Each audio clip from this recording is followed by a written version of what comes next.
आज आपल्या सर्वांनाच माहीत आहे की आमचे लाडके भंडारी संस्था वसई तालुक्याचे संस्थापक अध्यक्ष गेले 1 वर्षापूर्वी 2 फेब्रुवारीला आमच्यातून निघून गेले. परंतु त्यांची आठवण आणि आम्ही पण त्यांचं कार्य पुढे ठेवावं यासाठी आम्ही काहीतरी समाजाचं देणं लागतो म्हणून आम्ही आजच्या दिवशी नेत्रचिकित्सा शिबिर आणि आरोग्य तपास शिबिर असं ठेवलेलं आहे.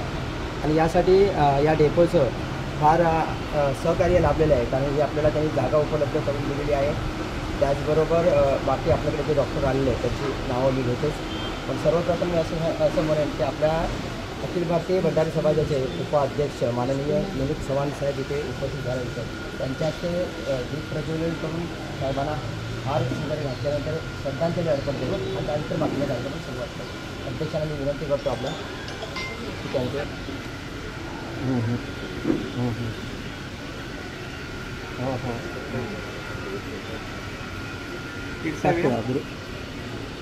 टाकतो ग्रुपवरती टाकतो.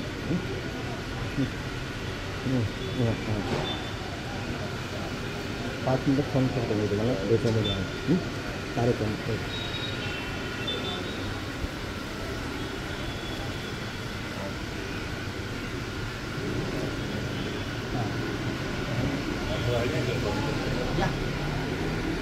सर मॅडम तुम्ही सर्वांनी एकदा या सर तुम्ही सर्वांनी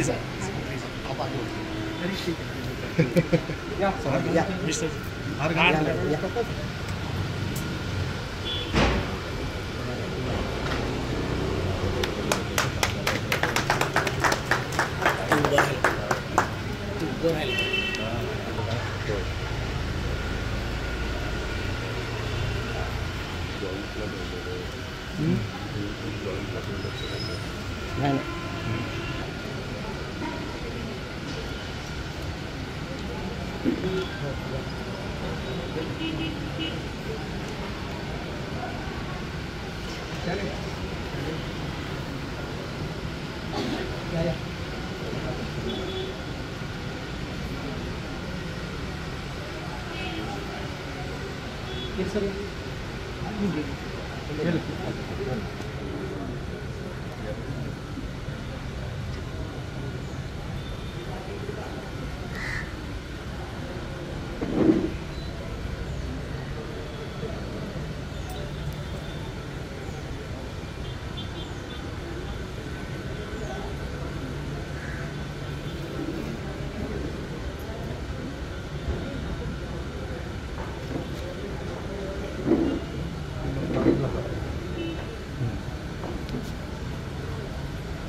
भंडारी समाजाचे संस्थापक अध्यक्ष संतोष टेंभुलकर दादांनी स्थापना केली आणि त्यावेळी लक्षात आलं की की आपल्याकडची जी मुलं वगैरे आहेत त्यांना शिक्षणाची गरज आहे, त्यांना काळाची गरज आहे कुठे कॉलेजला वगैरे. तर दादांच्या एका फोनवरती बरीचशी कामं होत होती. त्याने सांगितलं की प्रत्येकाला कुठे जिथे मदत करता येईल. आम्हाला डेपोचं पण फार सहकार्य लागलेलं आहे, कारण ज्येष्ठ नागरिकांना डेपोच्या वतीने दादाने आपल्याकडे कमीत कमी 200 ते 250 लोकांना फ्री पास बनवून वगैरे दिलेले होते. आणि असेच मेडिकॅम्प वगैरे घेऊन मुलांना पुढे नेण्यासाठी बरेचसे कार्यक्रम राबवले गेले. सांस्कृतिक, सामाजिक, आरोग्यावरती पण असे अनेक कार्यक्रम राबवले गेले. आज आमच्यात नाही ते फार दुःख वाटतं आहे, कारण गेल्या वर्षी नोव्हेंबरला जो आमचा एक वर्धापन दिन झाला होता, या वर्धापन दिनामध्ये त्याने असे काही आमच्याकडे छबी सोडून गेलेले आहेत. म्हणजे त्यावेळी असं वाटलं पण नव्हतं की अनारसे 2 तारीखला अशी हकीकत होती. 1 तारीखला रात्री 12 वाजेपर्यंत आमचं बोलणं चालू होतं आणि आम्ही 2 तारीखला एकत्र शाखेमध्ये भेटणार होतोच. आणि नालासोपाऱ्याचं जे त्यांचं व्यक्तिमत्व होतं ते मुलं बाळं पण सांभाळून सांगायची की बाबा रे दादा प्रत्येक डेपोमधनं निघाल्यानंतर, कारण दररोज इथे उतरायचे आणि इथून जात असताना रस्त्यामध्ये पण प्रवास करत असताना प्रत्येकाचे हालचाल विचारायचे, विचारपूस करायची, काय गरज आहे का विचारायची. असं सामाजिक काम त्यांचं हे चालू राहावं असं भंडारी समाजाच्या वतीने ठरलं. आणि ह्यासाठीच त्यांच्या ताई आहेत, त्यांनी पण चांगल्या प्रकारचं काम केलं आहे. ते शिवसेनेचे पदाधिकारी आहेत. तर या सर्व आज उपस्थित बरीचशी लोक आहेत. तर सर्वप्रथम मी त्यांच्यासाठी आपण 2 मिनिटं श्रद्धांजली अर्पण करूया असं मी विनंती करतो. तर सहकार्य लाभलेलं आहे अशा सर्वांचं परत एकदा मी इथे उपस्थित झाल्यावर पहिलं स्वागत करतो. आज आपले डेपो मॅनेजर नाही आहेत, परंतु निरीक्षक आपल्याकडे आज उपस्थित आहेत अलेक्स गाबरे म्हणून. तर मी दादांना विनंती करेन त्यांना सन्मान चिन्ह आणि पुष्पगुच्छ देऊन त्यांचं स्वागत करा. फार मोठं आपल्याला योगदान लाभलेलं आहे, ही जागा उपलब्ध करून दिलेली आहे आणि त्यांचं सहकार्य फार मोठं आहे.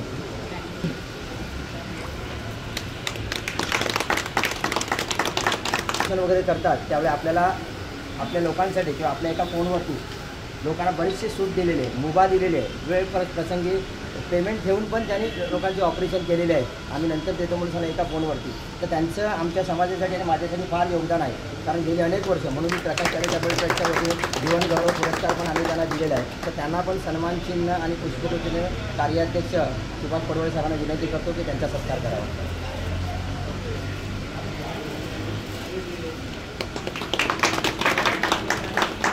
इथे मी तुम्हाला फक्त हेच सांगू इच्छितो, जर खरंच कोणी गरजू असेल, त्याला डोळ्याला दिसत नसेल तर माझ्याकडे पाठवा.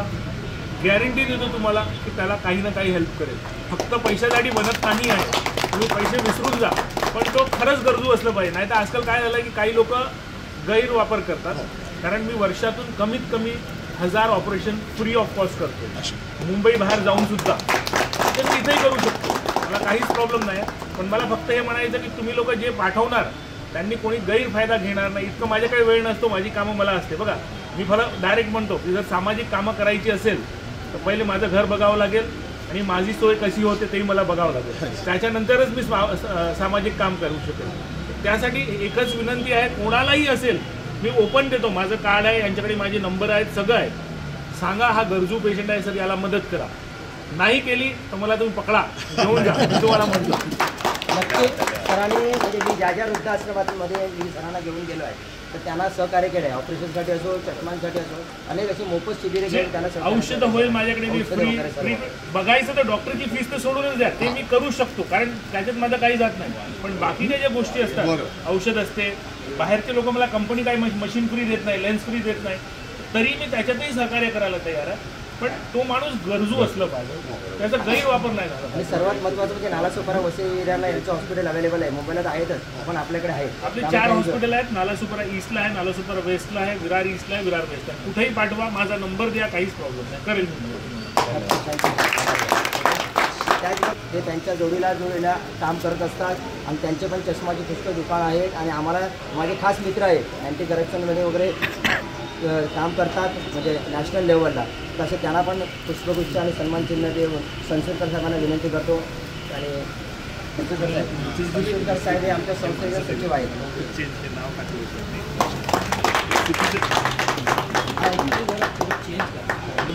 बरोबर आहे. ज्या माझ्या बहिणीप्रमाणे मला रात्रदिवसभर मदत करत असतात, रात्रदिवसभर मी करत असतात सहकार्य आणि चांगल्या प्रकारचं सहकार्य त्यांचं लाभलेलं असतं. कधी रात्री 2 वाजता 4 वाजता वेळ प्रसंगी कोणाला गरज लागली तर बऱ्याच जागा असा मला अनुभव आलेला आहे की कधी कधी डॉक्टर सर्टिफिकेट देत नाही, डेट झाल्यानंतर फक्त एक फोनची गरज असते, पण ती माझ्या जबाबदारी हे करून देतातच. तर सर्वांना असं सहकार्य लाभेल. तर मनीष सरांना मी विनंती करतो खजिनदारांना की त्याने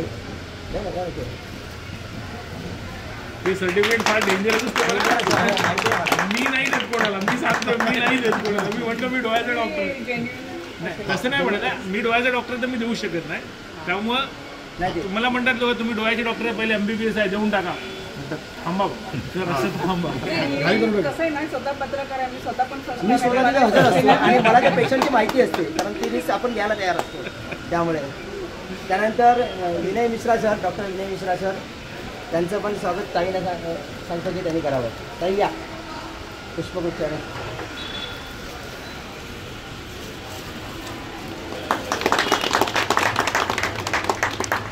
आम्ही एकत्र परिवार मानतो. आज एवढ्या लांबून म्हणजे मुंबईवरून आमच्याकडे आज अवेलेबल असे झालेले आहेत आपले विनोद चव्हाण सर. त्यांना पण पुष्पगुच्छ देऊन भंडारी समाजाच्या वतीने त्यांनी स्वागत करावं. वेळकर्स काका या.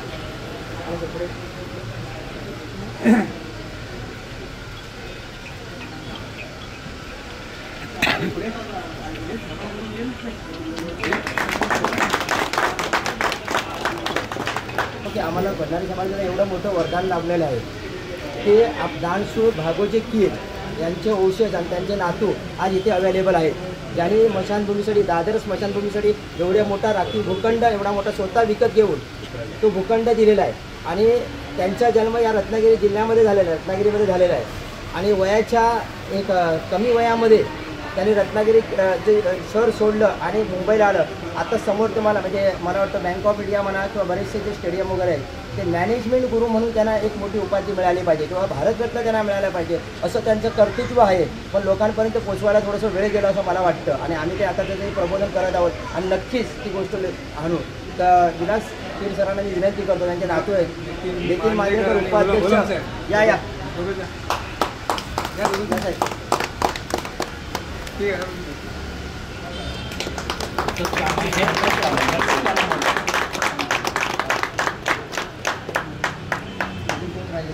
सर आपल्या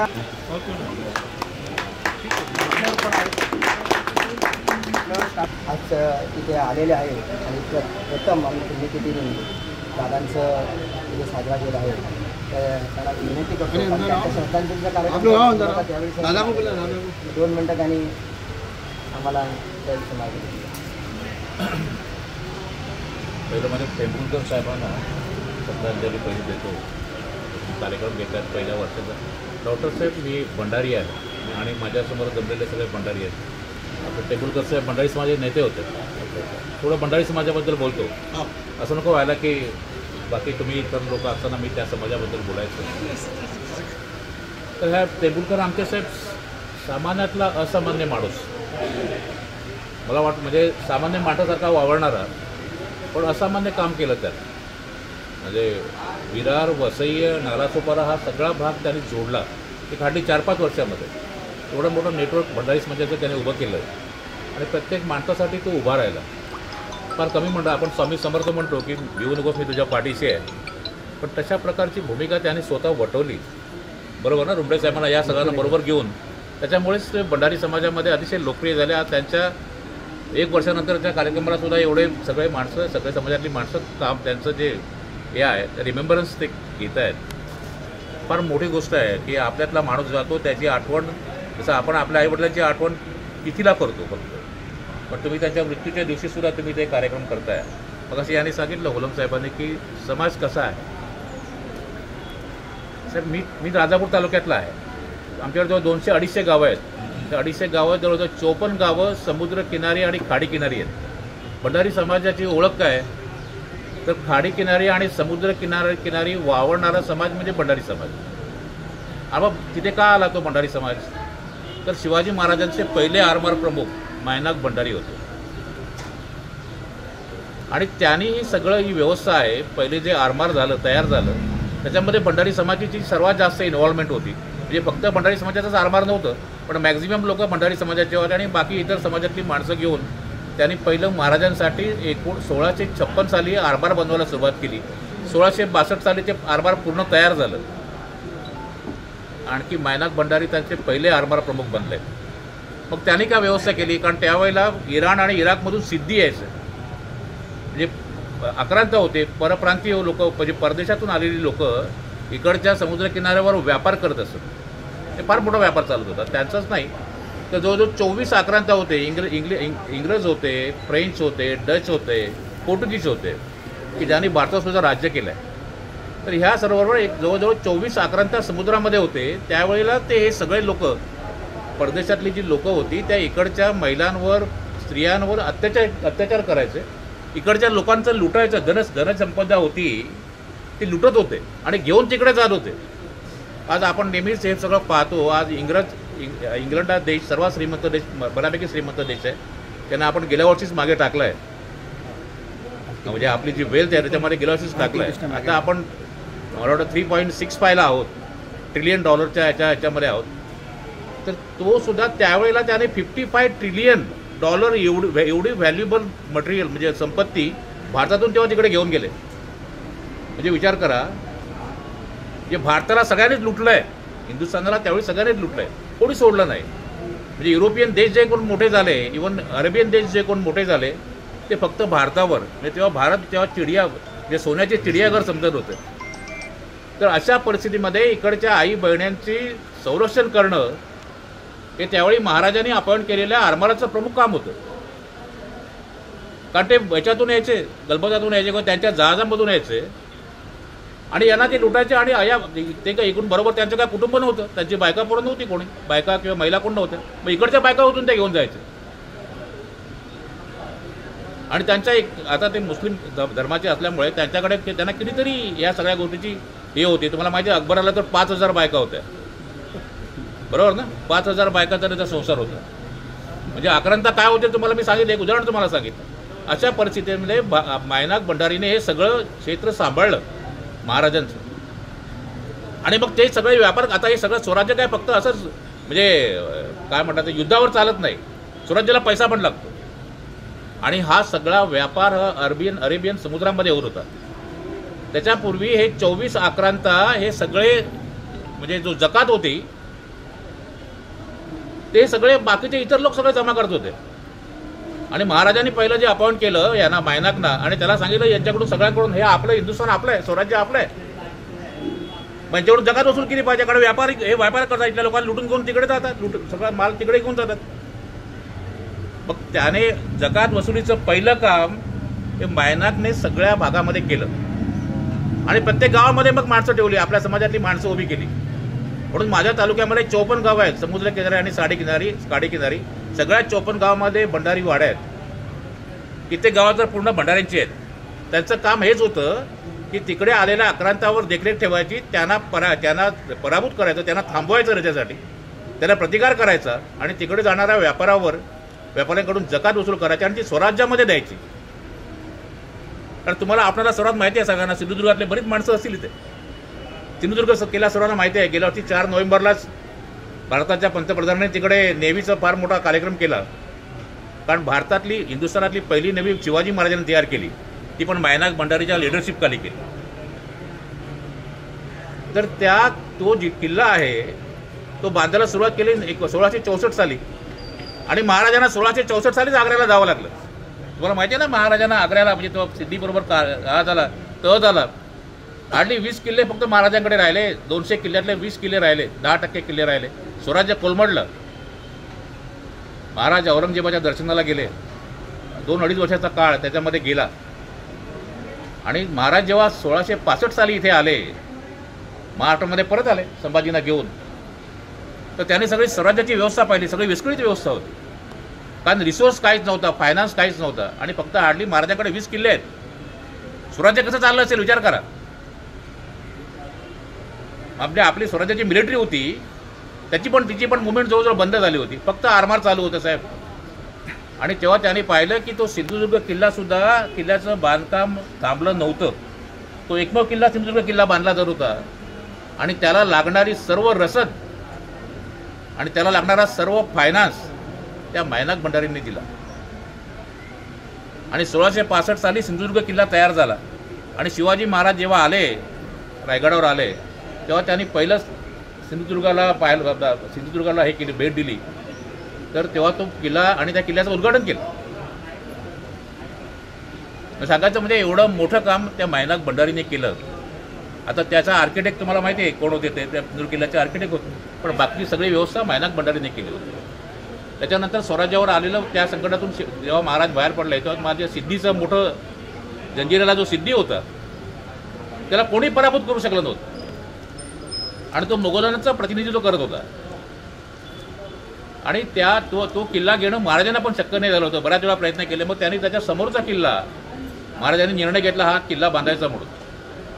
आणि 1678 साली मायनाकला बोलून घेतलं आणि सांगितलं बाबा हा किल्ला आपल्याला बांधायचा, तो किल्ला आपण घेऊ शकत नाही, कारण फार कठीण परिस्थितीमध्ये आपण नेहमी युद्ध करतो, परंतु त्याच्यावर आपण कब्जा करू शकलो नाही आहे.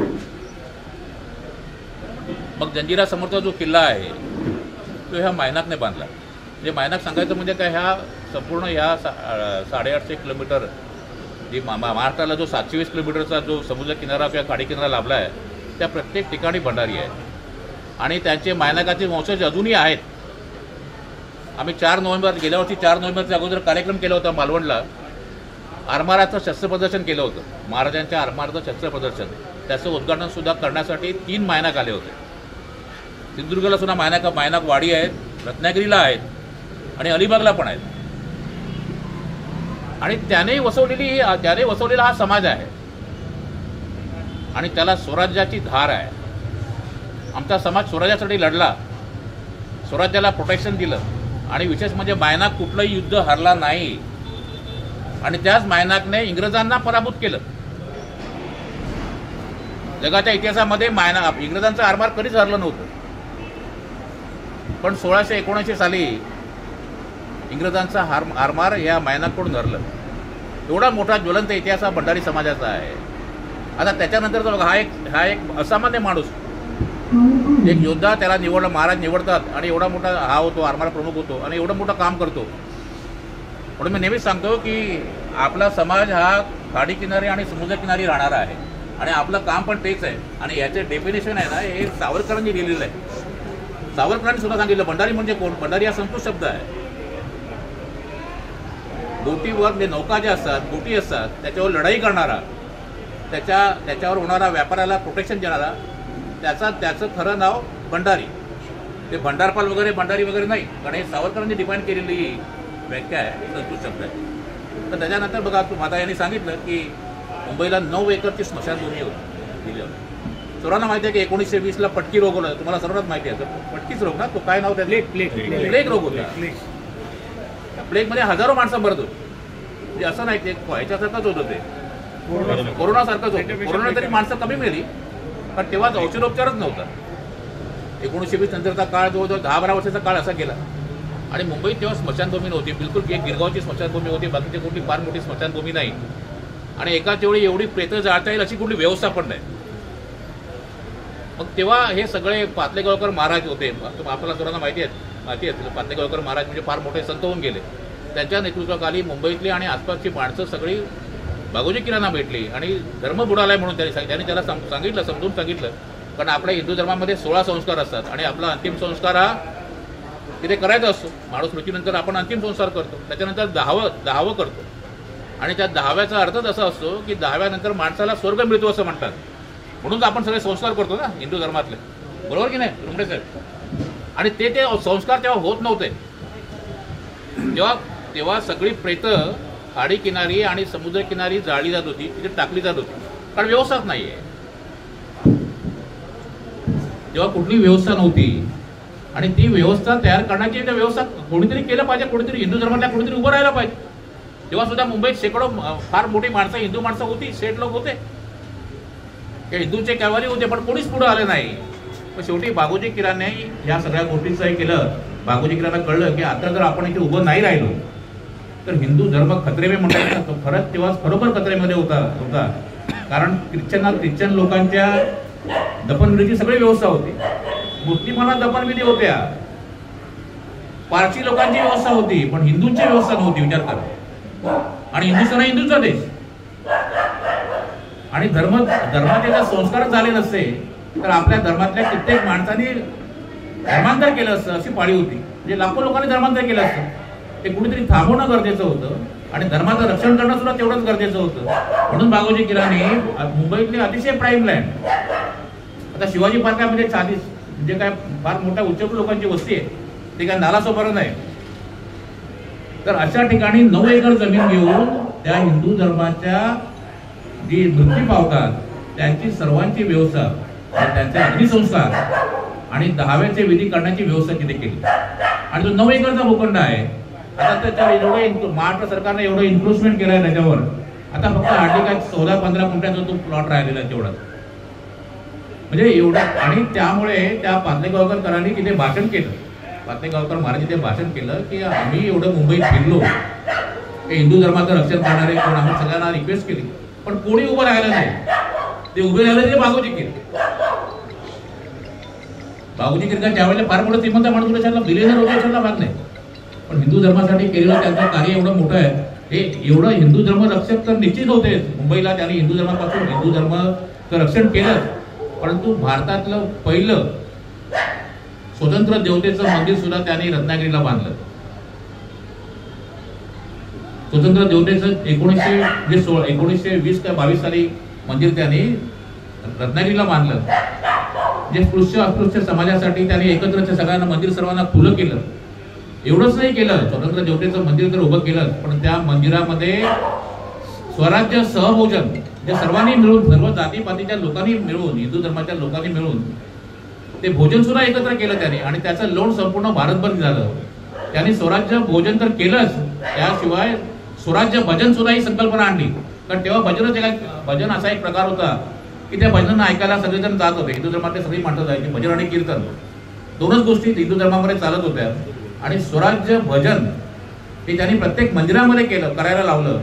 आणि त्यामुळे आपल्या स्वराज्याची संकल्पना फार जोरात म्हणजे मनामध्ये रुजली गेली. आणि त्याच्यामुळे 1942ला जो आपला चलेजाव लढा झाला त्याच्यामध्ये आपल्याला फार महाराष्ट्रामध्ये सुरुवात झाली. आणि तो फार मोठ्या ताकदीने तो लढला गेला. आणि भारताला 1944 साली स्वातंत्र्य मिळालं. त्याच्यामध्ये भागोजी कीर्तनाचा सुद्धा फार मोठा वाटा आहे. रुंडे साहेब, फक्त त्याने हे दिलं नाही, जे धर्मरक्षण तर केलंच नाही, पण भारतीय स्वातंत्र्याला जी काही ताकद द्यायची होती की त्याने आपल्या कुवतीप्रमाणे की आपल्या ह्याच्याप्रमाणे ताकद म्हणजे आपल्या देहाना जे काही ज्ञान होतं त्याच्याप्रमाणे त्याने ती दिली. आणि ह्या नवीन सगळ्या संकल्पना त्यांनी मांडल्या, स्वराज्य सहभोजन आणि स्वराज्य भजन. त्याच्यातून हे सगळ्या गोष्टीची ताकद निर्माण झाली किंवा आपली नवीन लढ्याची निर्मिती झाली आणि स्वतंत्र्याला ताकद मिळाली. अशा ह्या महान भागोजी कीर धर्मरक्षक होते.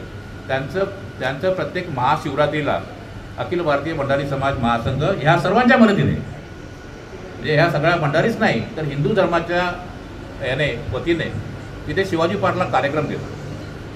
महाशिवरात्रीला एक मोठी एक सभा असते तिथे. त्याच्या अगोदर आपल्या त्या बंगाल केमिकलपासून आम्ही तिथे चालत येतो, शोभायात्रा काढतो. एक मला वाटतं अर्धा तासाचं चालणं आहे, बरोबर ना विलासजी? आणि त्याच्यानंतर एक दीड 2 तासाची सभा होते. त्याच्यामध्ये वक्त्यांचं भाषण होतं आणि भागवजींची महती तिथे सांगितली जाते. ज्या माणसाने आपला धर्म वाचवला, हिंदू धर्म वाचवला, त्याच्याप्रती आपल्या संवेदना तिथे व्यक्त केल्या जातात. आणि मला वाटतं आपण पण सर्वांनीच, कारण जो हिंदू असेल त्याला पण ही माहिती द्यावी. कारण हिंदू धर्मरक्षकसुद्धा या मुंबईमध्ये होऊन गेला. आपण मला वाटतं यांचं टेबुलकर साहेबांचं सुद्धा दावं तिकडेच झालं, शिवाजी पार्कलाच झालं ना? कुठे झालं? हो, गोरेगावला झालं. पण जनरली सगळ्यांचं दावं शिवाजी पार्कला होतं. आणि दावं त्यानंतर असं म्हणतात की माणसाला हे मिळतं, काय म्हणतात, तो स्वर्ग मिळतो. तर हे जर खरं असेल आपल्या हिंदू धर्मातलं तर आपल्याला सर्वांना माझं जेव्हा दावा होईल तर निश्चित मला तो भागोजी कीर तिकडे दिसतील, बरोबर ना? त्यांनी एवढी व्यवस्था निश्चित केलेली असणार.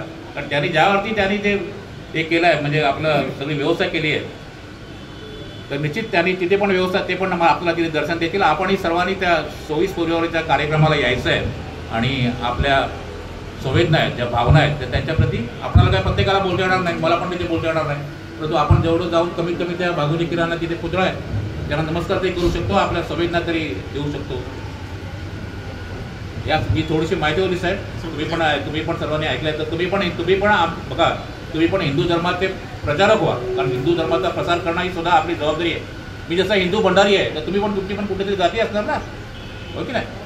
तर तसं मी हिंदू भंडारी आहे म्हणून मी हिंदू धर्माचा पहिला, कारण माझ्या पूजा पहिला हिंदू लागतो, नंतर मी भंडारी आहे, नंतर मी यांचा आहे, बरोबर की नाही? भंडाऱ्यांचा आहे. तर ही अशी गोष्ट आहे. म्हणून आपण सर्वांनी मिळून त्या कार्यक्रमाला तुम्ही यायला हवं आणि त्याला श्रद्धांजली सुद्धा व्हायला पाहिजे. एवढं बोलून मी इथेच सांगतो. थँक्यू मला बोलायला दिल्याबद्दल.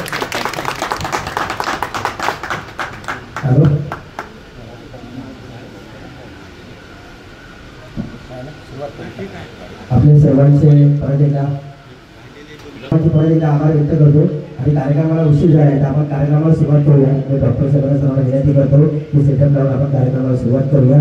आणि यानंतर आपण ज्यावेळी कार्यक्रम असेल त्याला माहिती देतच राहू. आणि सर्वांनी महाशिवरात्रीला गाताना यायचं आहे असं आग्रहाचे आमंत्रण करतो. थँक्यू.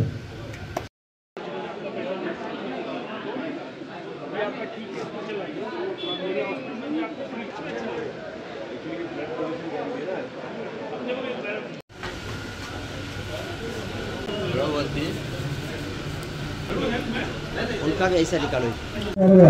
प्रवाशांना विनंती आहे की आज आपण इथे मोफत नेत्र चिकित्सा सुविधेचं असतं, त्यामुळे आपल्याला दैनंदिन आपलं चाललेलं दिनमान कसं आहे आणि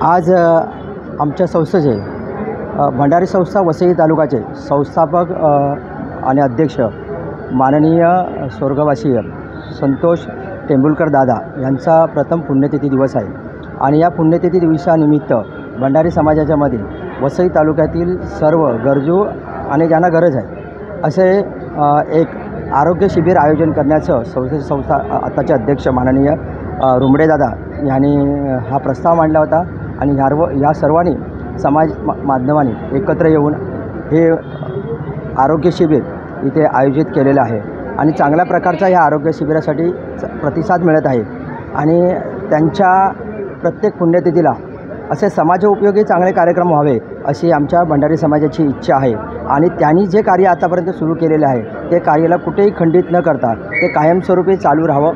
मग ते शैक्षणिक मधलं असू देत, सामाजिक असू दे, सांस्कृतिक असू दे, असे अनेक प्रकारचे कार्यक्रम भंडारी समाजाच्या वतीने वसई तालुक्यामध्ये राबवले जातील आणि ते समाजोपयोगी असतील. कुठचाही हेतू भेदभाव न करता या कार्यक्रमाला चांगल्या प्रकारचा सर्वांनी प्रतिसाद दिलेला आहे. सर्वात महत्त्वाची गोष्ट म्हणजे ज्यावेळी हा प्रस्ताव आम्ही माननीय डेपो मॅनेजर यांच्यासमोर ठेवला तर त्यांनी कुठचाही विलंब नव्हता आणि तुरंत सांगितलं की असा समाज उपयोगी आणि आरोग्याविषयी समस्येविषयी जर तुम्ही कार्यक्रम घेत असाल तर आम्ही भंडारी समाजासाठी तुमच्या कधीही ज्या दिवशी जागा लागेल त्यावेळी नक्की अवेलेबल करून देऊ. तर सर्वप्रथम मी त्यांचे पण खूप खूप आभार मानतो.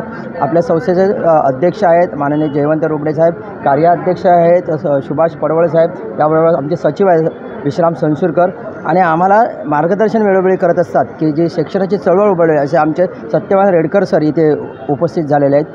त्याचबरोबर आमच्या समाजाचे प्रवक्ते माननीय बाळ वेळकर सर आहेत जे खरोखरच अनेक चळवळींमध्ये लोकांना मार्गदर्शन करत असतात आणि प्रत्येक चळवळीला ते प्रामुख्याने एवढं वय असलं तरी ते उपस्थित असतात आणि तेवढंच आमच्या सर्व समाजासाठी समाज बांधवांसाठी आशीर्वाद मिळावे म्हणून ते तीर्थयात्रा पण बऱ्याचशा करत असतात. हे प्रामुख्याने सांगावं असं वाटतं.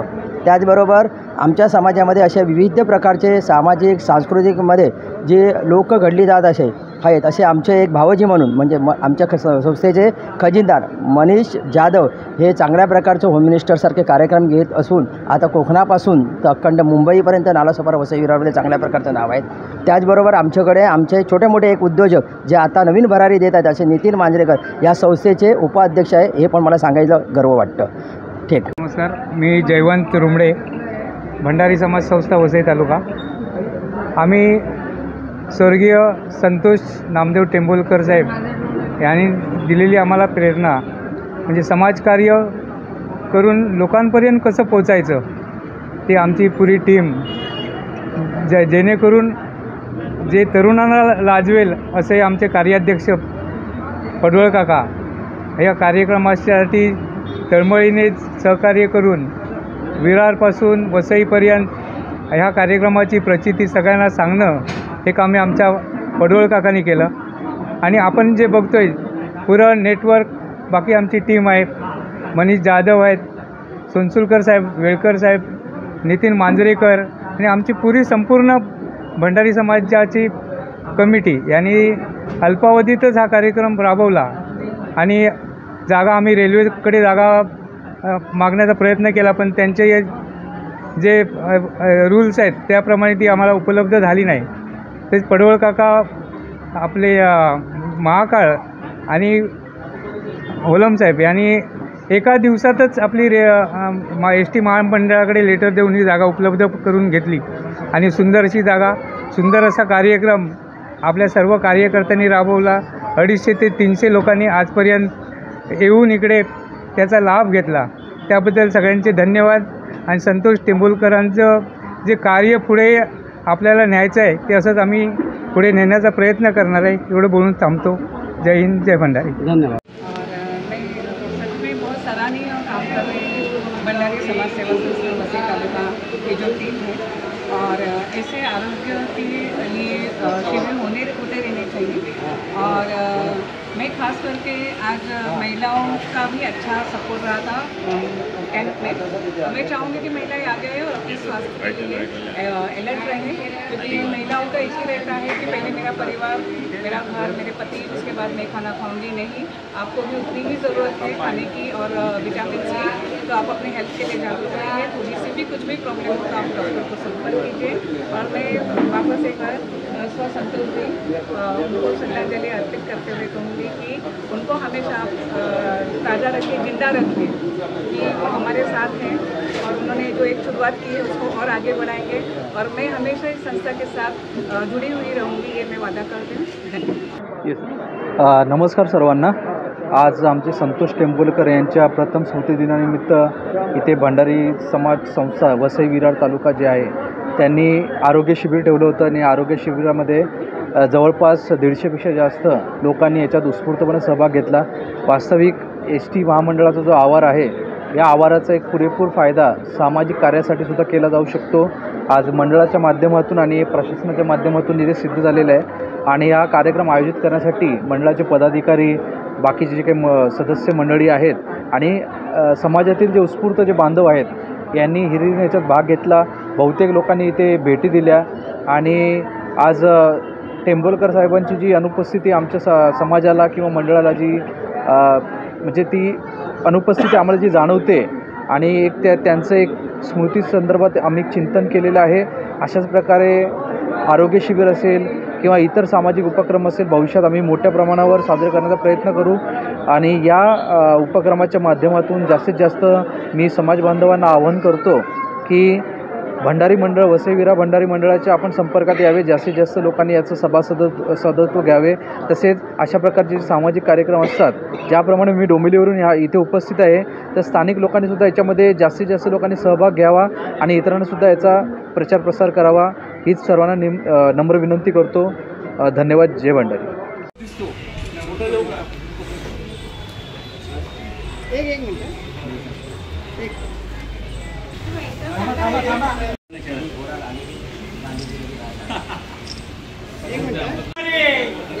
जय भंडारी। ठेवा आमच्यावरती आणि बरेचसे कार्यक्रम आम्हाला इथं द्या.